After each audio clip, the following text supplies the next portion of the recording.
Let me continue in regard to schools on another related topic, and that is sports. Let me just talk for a moment, and then I'm going to throw it over to the Lieutenant Governor.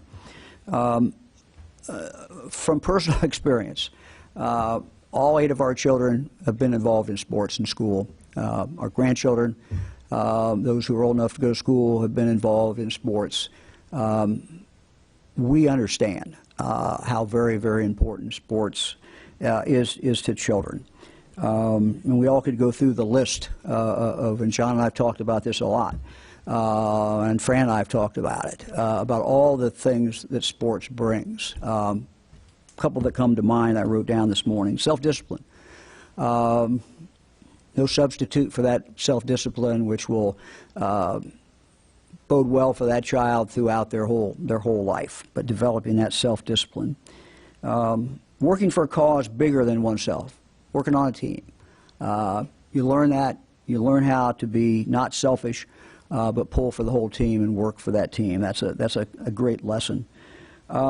Sports brings order and discipline to children's lives. Sometimes children who might not have that. And I guess finally the thing I wrote down this morning is the age-old expression, what sports teaches you is when you get knocked down, you need to get up and move on. And get back up and get back in the fight, get back in the game.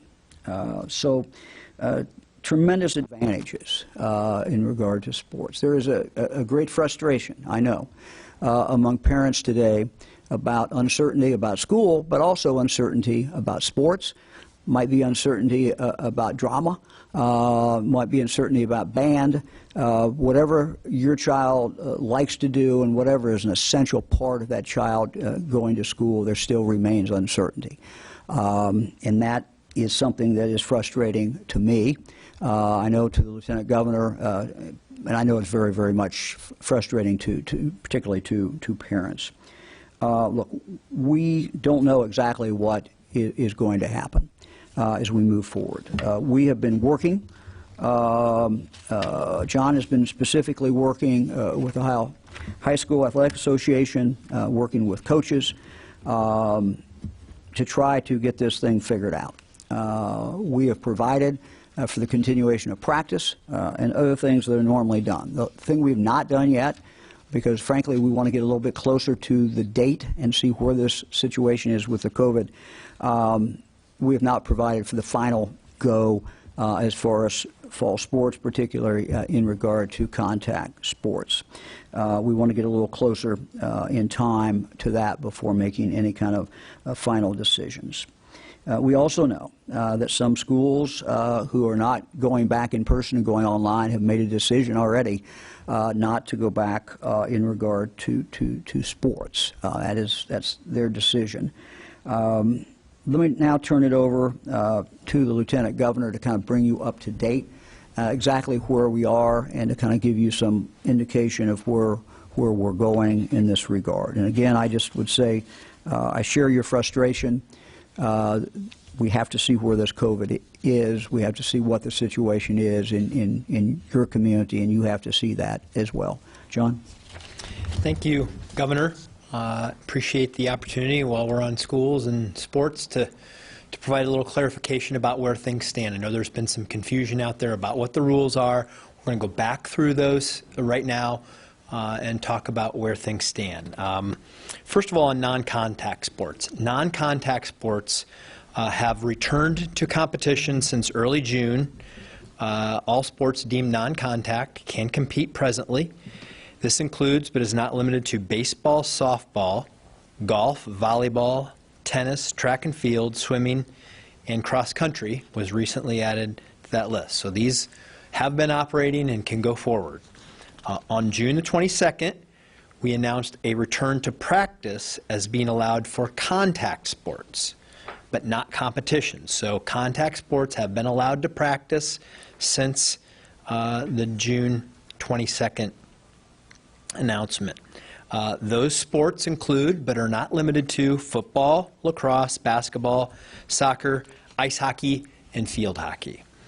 Now, on July the 4th, there was a temporary order that was put in place allowing the return for competition for contact sports. Okay, that was issued, but it was under very, very strict guidelines that included quarantine period and mandatory testing, and that order was renewed last weekend by Health Director Lance Himes. There has been some confusion about this in that the renewal of the order somehow represents the plan for return to play this fall. I want you to know that's not the case. That's not the case. We are still working with the Ohio High School Athletic Association to finalize that plan, and we are still considering many options. We're trying to keep the options open because we want student athletes to return to play. We're trying to accommodate both the health and the practical considerations that must go in to any decision for the athletes, coaches, and fans. We understand the uncertainty and the anticipation surrounding the hopefully forthcoming announcement of that new guidance here in the near future. And I can tell you, as the governor alluded, there's nobody in Ohio that I think wants to get this accomplished more than I do. We are working thoughtfully, though, to make sure that we get these plans finalized in the right way. Because I understand from personal experience as an athlete, a coach, a father, a competitor, how important sports are to the lives of and development of our young people. All extracurricular activities, for that matter. They provide the physical and mental health benefits that you get from them, life skills, character skills, a constructive outlet for young people, teenagers especially, in their lives. And it's a source of hope. We understand that, and we're trying we're being very, very diligent about trying to get this accomplished for you, and we understand. It's also worth noting that in the past week we have received the plans from and had phone calls with the Browns and the Bengals to discuss their return to play this season, I should say. While both teams are likely able to return to competition under the existing order that I previously discussed, we are reviewing their plans as it relates to safely accommodating fans, and that is not yet complete, but it's a work in progress. And then finally, in this spirit of everybody wanting to have a season, I want to highlight a video that we received that was put together about the I Want a Season social media campaign. This is coaches and athletes calling on each other to act responsibly as it relates to masks and distancing and slowing the spread of the virus, because they know that slowing the spread is essential for all of us to enjoy this year's sports season. So let's take a look at the video.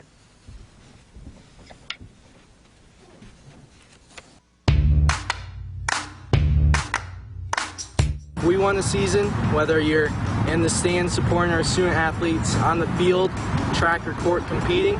We need to all do our part and mask up.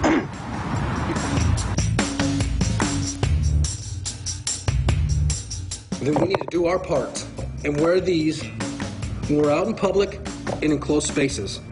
I want a season. Go Bucks.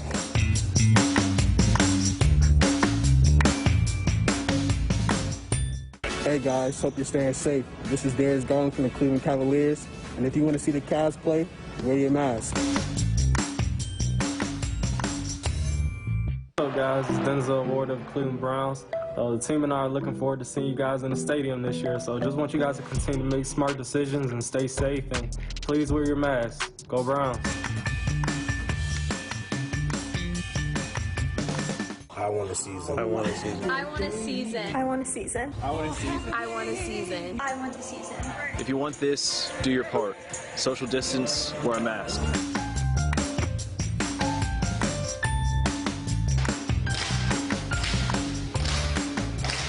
What's up, Buckeye Nation? Chase Young, back in Columbus. I want a season. You want a season. All I ask you is to wear your mask. Go Bucks.